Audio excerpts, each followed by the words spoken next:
Hashtag the genius son of a black cleaner. $1 million problem solved in seconds.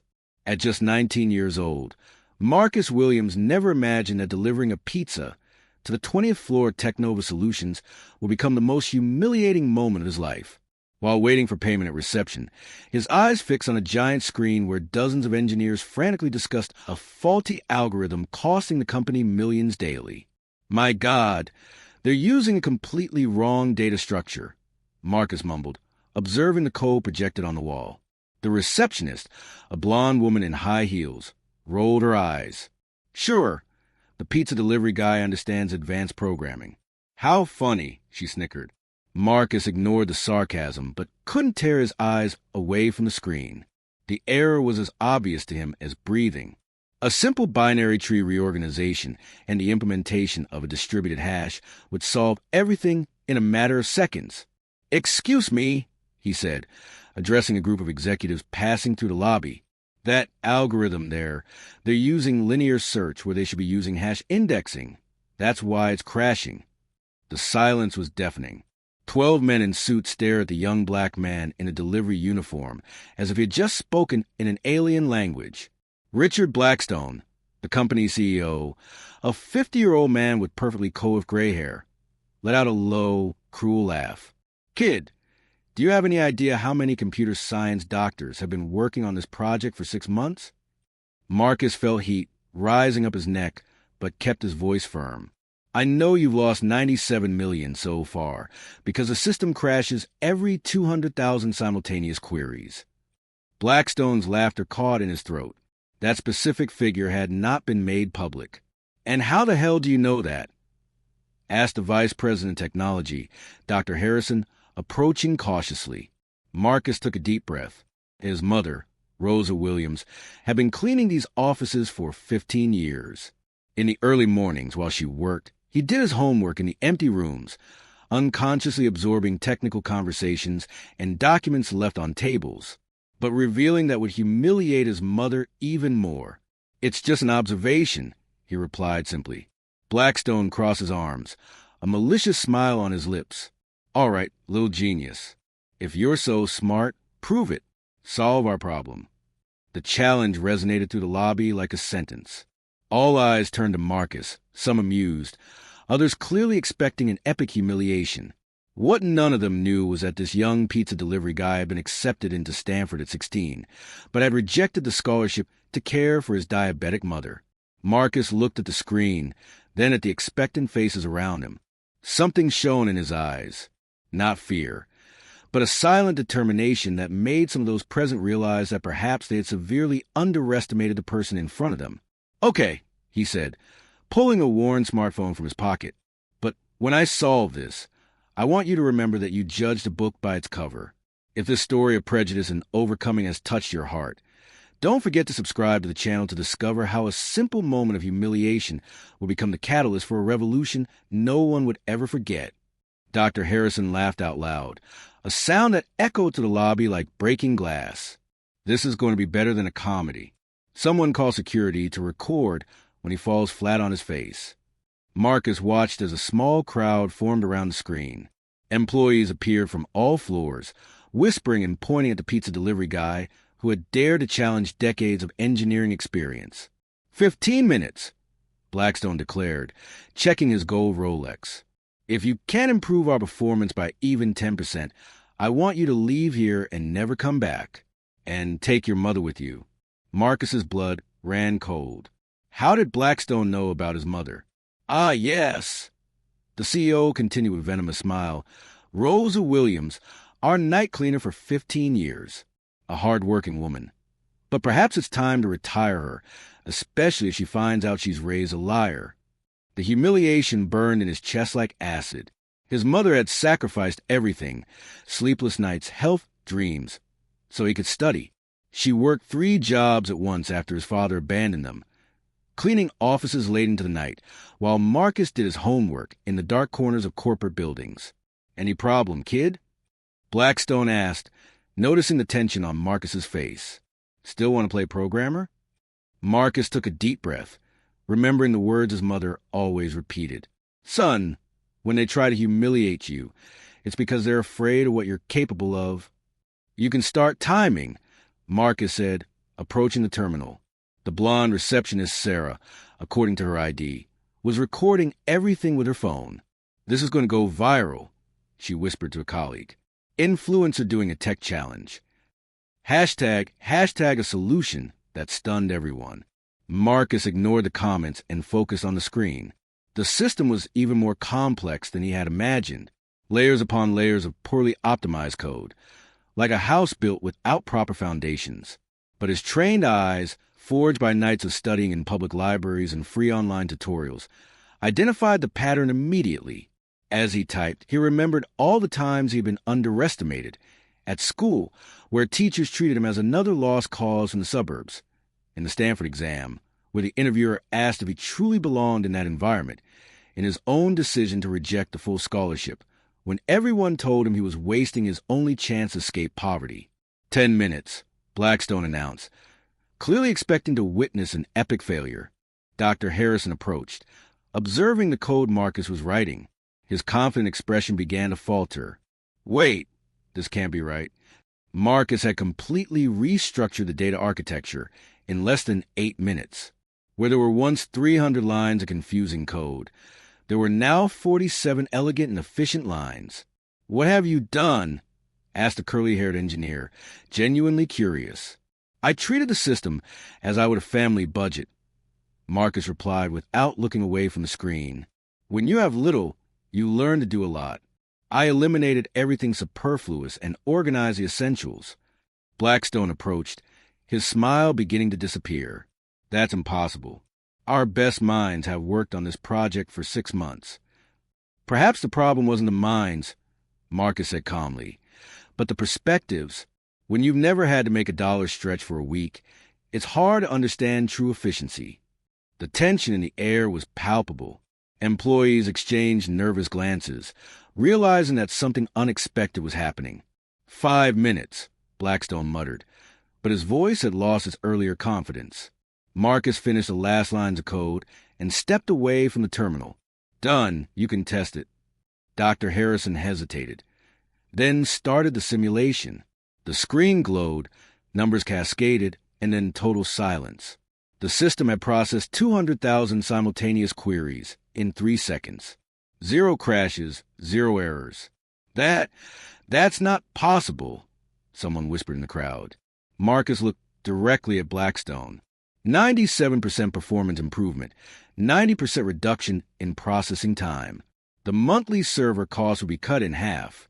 The lobby was in a deathly silence. Sarah had stopped recording, her mouth agape. Even the arrogant receptionist seemed to have swallowed her tongue. Blackstone clenched his fists, his face red with anger and humiliation. It was luck. A trick. You copied it from somewhere. I can do it again from scratch if you wish, Marcus offered calmly. Or explain every line of code to your team, perhaps even give some classes on system optimization. Hashtag the CEO's downfall. It was then that Blackstone made his biggest mistake. Completely losing his composure, he shouted for the entire company to hear. I am not going to let a black pizza delivery boy humiliate me. Security, get this bum out of here. The silence that followed was deafening. Dozens of mobile phones had captured those words. The racism Blackstone had disguised for years had just exploded in public. Marcus remained still, with an almost imperceptible smile on his lips. He had achieved exactly what he needed, not just to solve the technical problem, but to expose the true nature of the man who ran that company. Interesting, Marcus said, calmly picking up his backpack, because according to state labor law, racial discrimination in the corporate sphere is a federal crime, and considering that about 20 people recorded it, every new word that came out of Blackstone's mouth only dug deeper into the hole of his own destruction. As Marcus stood there with the serenity of someone who had just turned a moment of humiliation into the first piece of a much more complex game that was just beginning, Blackstone's words still resonated in Technova as Marcus left the building. 20 minutes later, he found his mother, Rosa Williams, preparing dinner in the small apartment they had shared for 19 years. She looked at her son's face and immediately knew something had happened. Tell me everything, she said, turning off the stove and sitting at the scratched Formica table. Marcus told her every detail, from the moment he saw the error in the code to Blackstone's racist words being filmed by dozens of people. Rosa listened in silence, her eyes filled with tears of pride and concern. "My son," she finally said, "do you have any idea what you've just done?" "I've probably made the biggest mistake of my life." Marcus sighed. "I've exposed you. I've exposed myself. And now, Rosa interrupted firmly, "you've shown who you really are. And if that man thinks he can destroy our family after 15 years of my sweat cleaning his mistakes, he doesn't know the Williamses." She got up and went to the closet, pulling out a dusty shoebox. Inside were letters, documents, and photographs. "Son, there are things about Technova you don't know, things I've seen during all these years of night work." Marcus looked at the papers with growing surprise. Fraudulent contracts, printed emails about illegal dismissals, photographs of executives using drugs in the company bathrooms. "Mom, you collected all this?" "When you're invisible," Rosa smiled sadly, "people talk and do things as if you don't exist. For 15 years, I saw and heard much more than I should have." The next day, Marcus received an unexpected call. "Hello, this is Marcus Williams. My name is David Chun. I'm an investigative journalist for TCHW News. I've seen the video that went viral yesterday about your interaction with Richard Blackstone." Marcus hesitated. "I'm not sure I want to give interviews." "It's not an interview," David interrupted him. "It's a collaboration proposal. I've been investigating labor and legal practices at Technova for 2 years. I have internal sources confirming a systematic pattern of discrimination, but I need stronger evidence." They met in a discreet cafe downtown. David was a middle-aged man with gray hair and penetrating eyes that revealed years of experience exposing corporate corruption. "Marcus, that video is just the tip of the iceberg," David explained, showing a folder full of documents. "Blackstone has a history of firing black employees for invented reasons, paying women lower salaries in identical positions to men, and using questionable accounting schemes to evade taxes." Marcus skimmed the documents and recognized some names of former employees his mother had mentioned over the years. "What do you need from me?" "Internal access. Your mother has worked there for 15 years.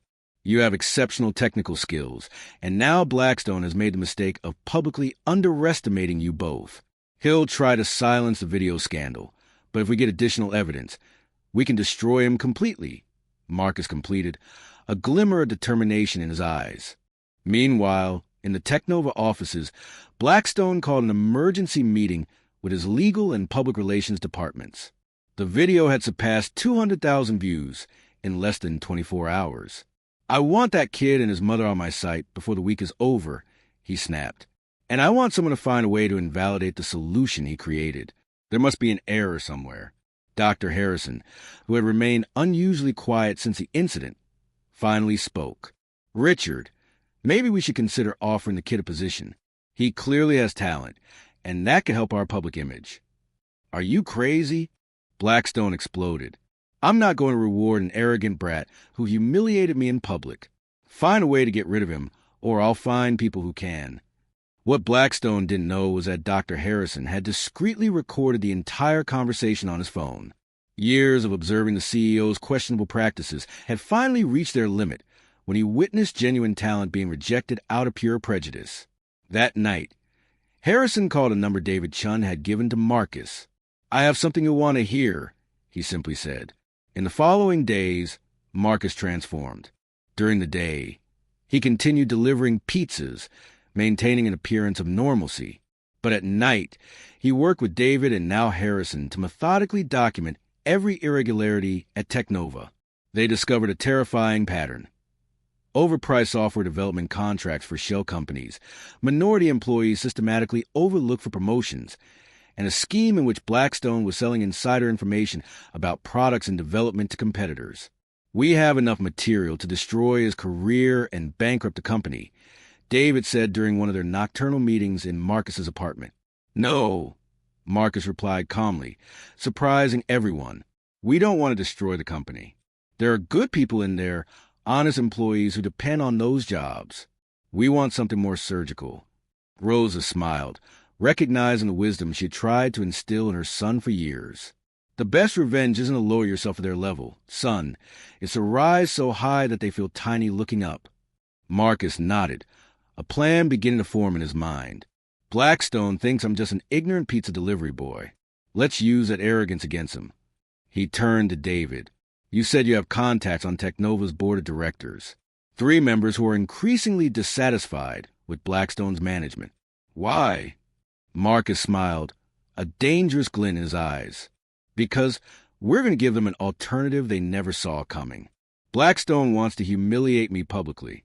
Perfect. We'll give him exactly that opportunity. As they planned, none of them noticed a shadowy figure observing the apartment from a window of the neighboring building. Blackstone had hired a private investigator to watch the Williams family. Sure, he would find something compromising. What he didn't know was that his own paranoia was about to become the final catalyst for his destruction. Every desperate move he made only provided more evidence of the files silently growing against him. Marcus looked at his mother, then at David and Harrison. Are you ready to turn the situation around completely? Everyone nodded, and at that moment, sitting in the humble kitchen where Rosa had raised a genius, a plan was born that would not only transform their lives, but redefine what true justice meant in the corporate world. The boy Blackstone had tried to humiliate was about to become his worst nightmare, and the twist would be as elegant as it was devastating. Hashtag the public unmasking. Technova's conference room had never seen a meeting like it. Blackstone had convened the entire board of directors, local tech press, and representatives from major investors for what he called a demonstration of leadership and corporate integrity. Gentlemen, Blackstone declared, adjusting his Italian tie, I have gathered you here today to witness how we deal with problematic employees and attempts at defamation against our company. At the entrance of the room, Marcus calmly walked in wearing the same simple shirt as always. Blackstone smiled like a predator who had just smelled blood. Ah, our famous pizza genius has arrived. Blackstone announced to the entire room. I hope you recorded it, because today you're going to see a lying child unmasked. Marcus sat in the chair indicated to him, noticing the camera strategically placed around the room. Perfect, just as he had planned. Mr. Williams, Blackstone began, walking theatrically around the table. You claim that you improved our system by 97%. Our experts have discovered that it was pure luck, an amateur trick. Dr. Harrison, sitting at the back of the room, exchanged a nervous glance with Marcus. The plan was working exactly as he had foreseen. In fact, Blackstone continued, we have discovered that you and your mother are involved in a scheme to steal intellectual property from our company. We have evidence that she photographed confidential documents during night cleanings. A murmur of shock swept through the room. Marcus remained still, but his eyes shone with intensity that made some of those present shift uncomfortably in their chairs. That's a very serious accusation, Mr. Blackstone, Marcus said calmly. I hope you have evidence to support it. Of course I do, Blackstone shouted, quickly losing his composure. I hired a private investigator who documented everything. Photos of your mother in places where she shouldn't be. You two meeting with suspicious people. Marcus nodded slowly. Interesting. And did that private investigator also follow you? Blackstone stopped walking. What do you mean by that? Marcus pulled a tablet from his pocket and connected it to the room's projection system. Because while your private detective was following me, David Chun from TCHW was investigating something much more interesting. The first image that appeared on the screen was a photo of Blackstone leaving an expensive restaurant with a suited man. The date indicated 3 weeks ago.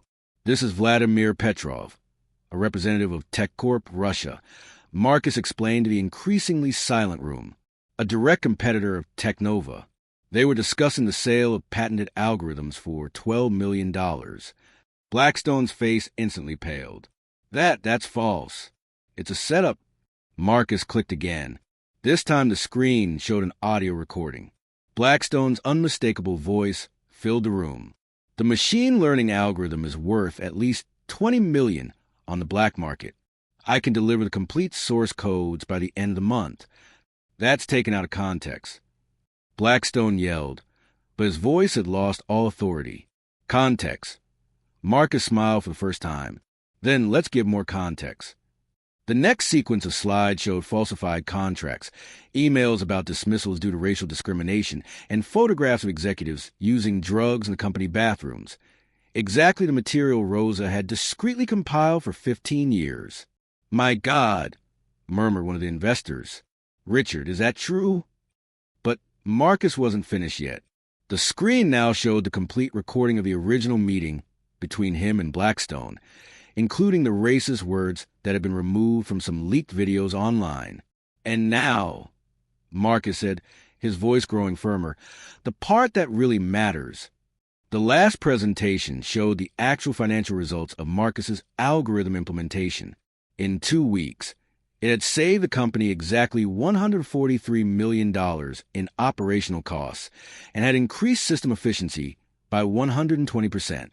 "All that money," Marcus said, looking directly at Blackstone, "has been generated by a solution created by a young black pizza delivery boy using knowledge acquired while my mother, a dignified woman who has worked 15 years in this company, cleaned up the mistakes you left behind."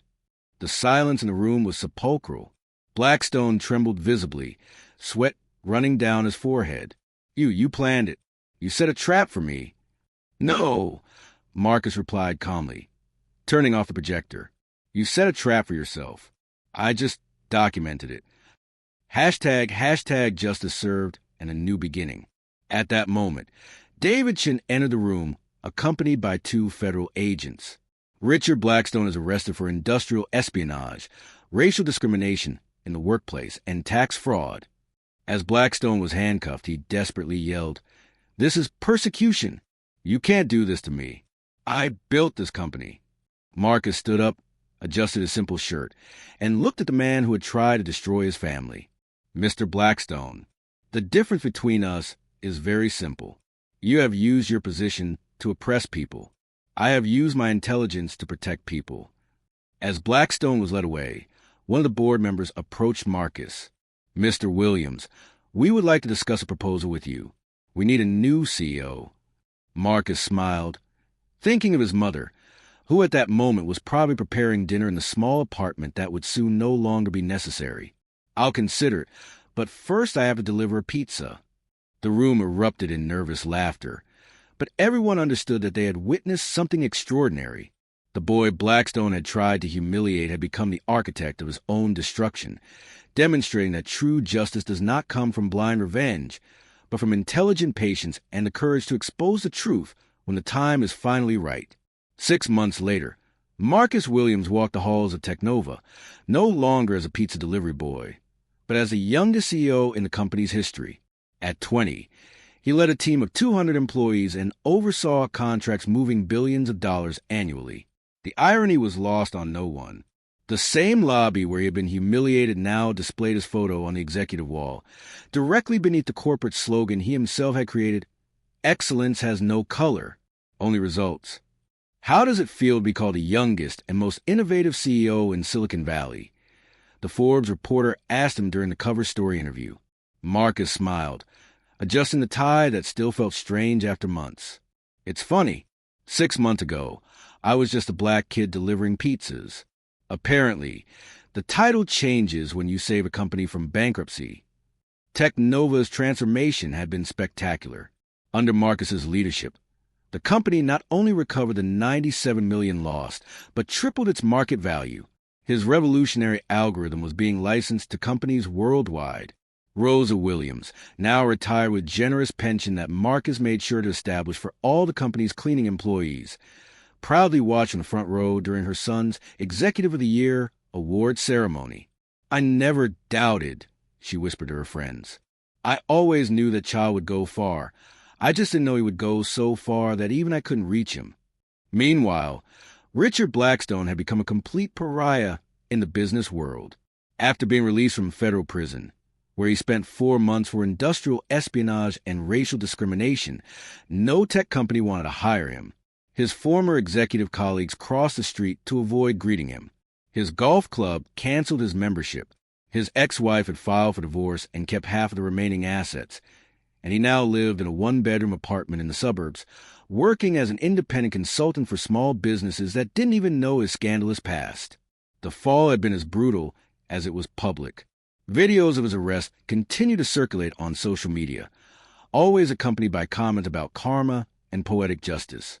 Dr. Harrison, who had become Technova's vice president, used a comment in executive meetings, "I've never seen such a radical change." Marcus turned humiliation into inspiration, and Blackstone turned privilege into prison. During a conference on diversity in the corporate environment, Marcus was asked how he managed to forgive those who had tried to destroy him. "Forgive?" Marcus chuckled. "I didn't forgive him. I simply used the energy he gave me in a smarter way. Blackstone taught me that the best revenge is not to lower your enemy to your level, but to rise so high that he becomes irrelevant." Sarah, the arrogant former receptionist who had mocked him, now worked for a small accounting firm after being fired for inappropriate customer attitude. Every time she saw news about Marcus in the media, she felt a knot in her stomach remembering how she had completely underestimated that young man. The conference room where it all began was renovated and transformed into the Marcus Williams Innovation Center, a space dedicated to encouraging employees of all backgrounds to share ideas without fear of judgment. On the wall, a golden plaque displayed the phrase Marcus repeated during his first speech as CEO. "Ignore genius today is tomorrow's revolution." Marcus maintained a simple routine. Every Friday night, he still voluntarily delivered pizzas to city shelters to remember where I come from, he explained, and so that other young people can see that no matter where you are today, what matters is where you're going. David Chun, the journalist who had helped expose the corruption, wrote a best-selling book about the case, titled From Delivery Boy to CEO, How Truth Brought Down an Empire of Lies. 2 years after the initial humiliation, Marcus received an invitation to give a lecture at Stanford University, the same university he had rejected to care for his mother. At the end of the presentation, a student raised his hand. "If you could go back in time, would you change anything?"